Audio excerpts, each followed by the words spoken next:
इंडियाचा, people's party of इंडियाचा. आमिषाचा बाप कोण? अरे रंगबिल्लाचा बाप कोण? अरे मोदी शहाचा बाप कोण? अरे देशाचा बाप कोण? देशाचा निर्माता कोण? संविधानाचा निर्माता कोण? हे सर्व कट कारस्थान आहे आणि अशा घटनांचा आम्ही निषेध करतो. केवळ निषेध करून थांबणार नाही. तर अनंत भवरेसारखे आमच्याकडे संविधान विश्लेषक आहे. आम्ही सुद्धा संविधानाचं काम करतो. ज्या सामान्य लोकांना संविधानाने जे अधिकार दिले त्यांना माहीत नाही, त्यांना जाऊन सांगण्याचं काम आम्ही आधी भारत देशामध्ये संपूर्ण देशात करत आहोत. एक दिवस प्रकाश या सर्व लढाईमध्ये रामदास आठवले समर्थन करताना दिसतात. अमित शहाला कसं बघताय? आता ते जास्त विद्वान माणसं आहे आठवले साहेब, आणि म्हणून आंबेडकरी समाज देव मानत नाही. पण काही लोक आठवले साहेबाला देव मानत होते, राजकीय देव. जेव्हापासून ते BJP सोबत गेले, माझं वैयक्तिक जर 1000 कोटीचं काम असेल प्रशासकीय, तर जोपर्यंत आठवले साहेब आहे तिथं मी कधीच जाणार नाही. हे मी प्रतिनिधिक बोलतो. असे ते विद्वान माणसं आहे, त्याच्याबद्दल आम्ही भाष्य नाही करू शकतो. शहरामध्ये आल्यानंतर त्यांचं तुम्ही आम्ही त्यांना मनानं मानतच नाही. तर ते आले काय गेले काय, त्यांच्याशी काय आठवले साहेबांचे आमचं पडलं. जे बगल बच्चे आहे, ज्यांना आर्थिक व्यवहाराची देणे 50 कोटीची फाईल करायची, 7 कोटीची करायची, ते बगल बच्चे लोक जातील त्यांच्याकडे. समाजाचं नाव घेऊनच ते आंबेडकर, डॉक्टर बाबासाहेब आंबेडकरचं नाव घेऊन SC मधून समाजामुळेच गेला. म्हणून काय संजय शिरसाट सामाजिक न्याय मंत्री झाले महाराष्ट्राचे, म्हणून का आंबेडकरवादी समाज त्यांच्या मागं आहे? त्या आता ते वाशिम तिकडचा जो एक खासदार आमदार निवडून आला मातंग समाजाचा, त्याचा आदर्श कोण आहे? गोळवळकर आहे. त्याने शपथ घेतली.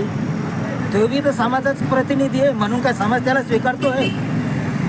प्रकाश या आमच्या आठवले साहेबाला काय समाजसेवा करणार नाही का?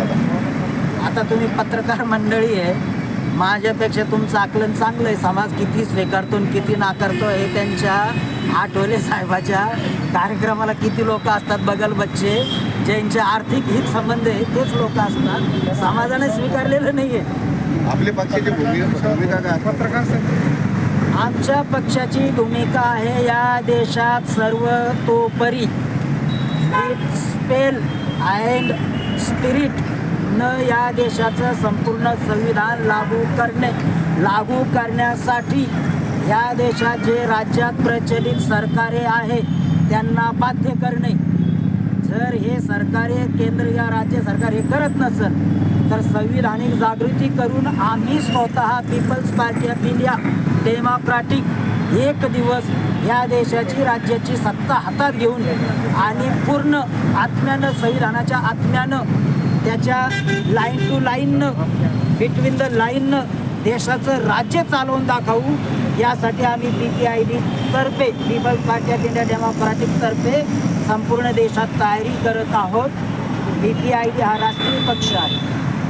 आणि तुम्ही EVMच्या विरोधात पण आंदोलन छेडलं होतं, काय झालं? त्याचा पाठपुरावा केलाय का तुम्ही? आम्हाला अपेक्षाने जे EVM कसं आहे, ज्याच्याकडं मागणी करायची तोच हरामखोर माणूस आहे.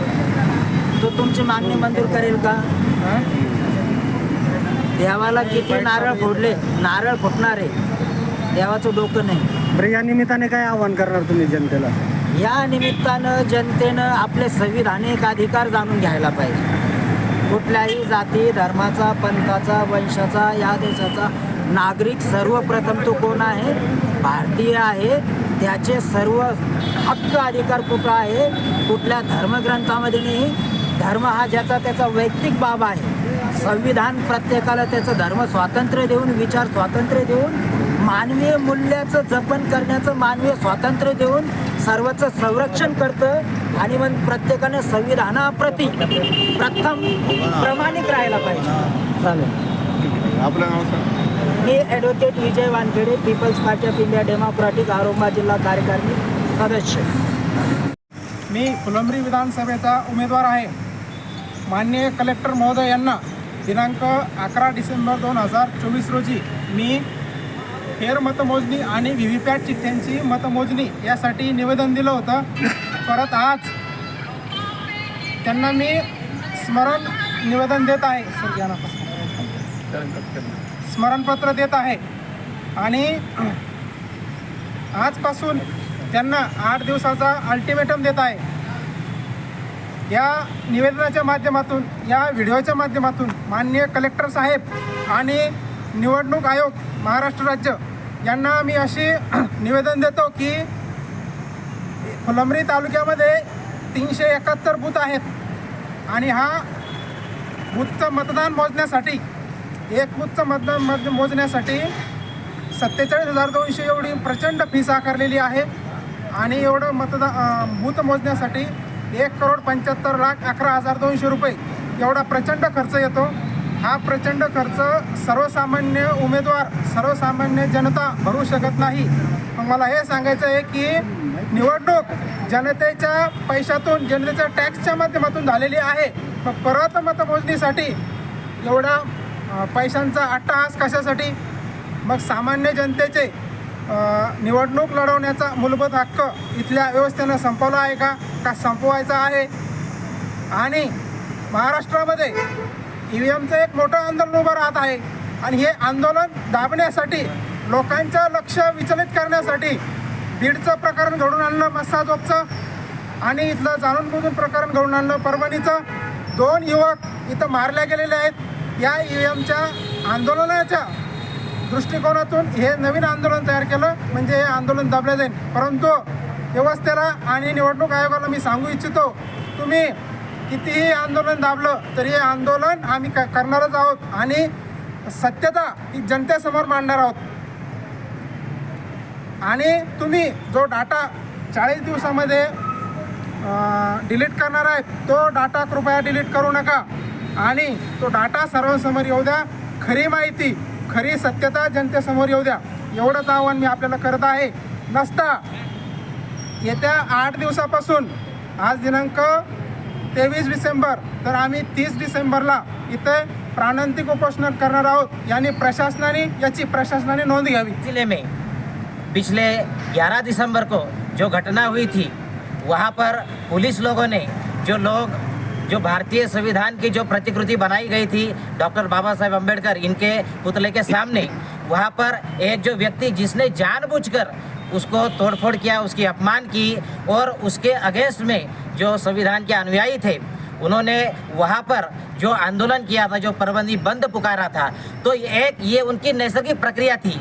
कोई भी यह करेगा, अगर किसी के महापुरुषों को या किसी की जो भावनात्मक, जिनकी जुड़ी हुई जो भी चीज़ है उसके साथ में कोई भी छेड़खानी करेगा तो एक नैसर्गिक प्रक्रिया है और परवरी बंद पुकारा गया. लेकिन पुलिस जो लोग थे, वहाँ की पुलिस प्रशासन थी, उन्होंने गंभीरतापूर्वक उस मामले को लिया नहीं और इसकी वजह से परभनी में जो भी हालात जो बद से बदतर हुए आप सब लोग जानते हैं. उसके बाद में पुलिस ने जो लोग इसके लिए कारणीभूत थे उन लोगों को पकड़ने के बजाय जो लोग जिनका इस समस्या से कोई संबंध नहीं था उन लोगों को रात बेरात जाकर के, जिसको कोम्बिंग ऑपरेशन कहा जाता है, उसके तहत उनको पकड़ा, जेल में ले जाकर के उनको जमा किया. महिलाओं को, जिनको पकड़ने का अधिकार केवल महिला अधिकारी को ही होता है, वहाँ पर पुरुष अधिकारी गए, उन्होंने महिलाओं के साथ में छेड़छाड़ की. ये मैं फिर से एक बार कहता हूँ कि पुरुष अधिकारियों ने महिला जो वहाँ पे थी उनके साथ में छेड़छाड़ की, उनको अटक की, उनको जो पैरों से उनको मारा, हाथों से मारा, डंडों से मारा. ये उनका बयान भी आया है. और उसमें जो सोमनाथ सूर्यवंशी थे, जो लॉ के जो स्टूडेंट थे, उनका उसमें कोई हाथ नहीं था. वो रिकॉर्डिंग कर रहे थे. जो वत्सला भाई थी वो भी रिकॉर्डिंग कर रहे थे. उनको पकड़ा. सोमनाथ सूर्यवंशी को तो इतना मारा कि उनकी वहाँ पर जान गई है. उसके खिलाफ भी उसमें हमें ऐसा शक है कि 10 तारीख को जो बांग्लादेश के हिंदुओं के अगेंस्ट जो भी अत्याचार वहाँ पर हो रहे, उसके खिलाफ जो मोर्चा यहाँ पर निकाले गए, तो वहाँ से इस घटना का कुछ ना कुछ ताल्लुक है. क्योंकि उसी दिन, उसी समय जब ये निवेदन देने को गए थे परभनी में, उसी समय पर 4 से 5 बजे के दरमियान जो दत्ता पवार नाम का जो शख्स था उसने ये घटना वहाँ पर करी थी और परभनी के हालात बद से बदतर हुए थे. उसके बाद में 17 दिसंबर को जो स्वयं अपने भारत के गृह मंत्री है वो अमित शाह, इन्होंने एक ऐसा स्टेटमेंट दिया है, एक गैर जिम्मेदार उन्होंने स्टेटमेंट दिया है। उन्होंने कहा है, मैं आपको बता देता हूँ, उन्होंने कहा है 4-5 बार उन्होंने कहा कि अंबेडकर अंबेडकर अंबेडकर अंबेडकर, ये फैशन सा हो गया बोले नाम लेना। इसके बजाय अगर भगवान का नाम लेते थे तो आप स्वर्ग प्राप्ति होती थी, मोक्ष आपको मिलता था। अरे भाई, आपको अगर स्वर्ग प्राप्ति और मोक्ष प्राप्ति का इतना ही आपको पड़ी है, वहाँ पर संसद भवन में लोग इस चेष्टा से नहीं जाते हैं कि उन्हें स्वर्ग प्राप्ति चाहिए, वहाँ पर लोग अपने हक अधिकारों के लिए जाते हैं। अगर स्वर्ग प्राप्ति ही करनी थी तो योगी जैसा आदमी, जो साधु आदमी अपने आप को बताता है, वो मठ और मंदिरों को छोड़ करके वो संसद भवन में क्या कर रहा है, ये हमारा सवाल है उनसे। तो इन सब चीज़ों को लेकर के ये जो ज्ञापन आप लोग देख रहे हैं, ये ज्ञापन हम यहाँ के जिलाधिकारी को दे रहे हैं। दूसरी बात, अगर इसके ऊपर तुरंत सरकार कोई कार्यवाही नहीं करती है, प्रशासन कोई कार्यवाही नहीं करता है, तो मूल निवासी संघ की तरफ से हम ये जाहिर करना चाहते हैं, ये बताना चाहते हैं कि सिर्फ औरंगाबाद में नहीं तो समूचे देश भर में इसका जो भी हालात है वो सरकार को देखनी पड़ेंगी। ये हमारी तरफ से इशारा है।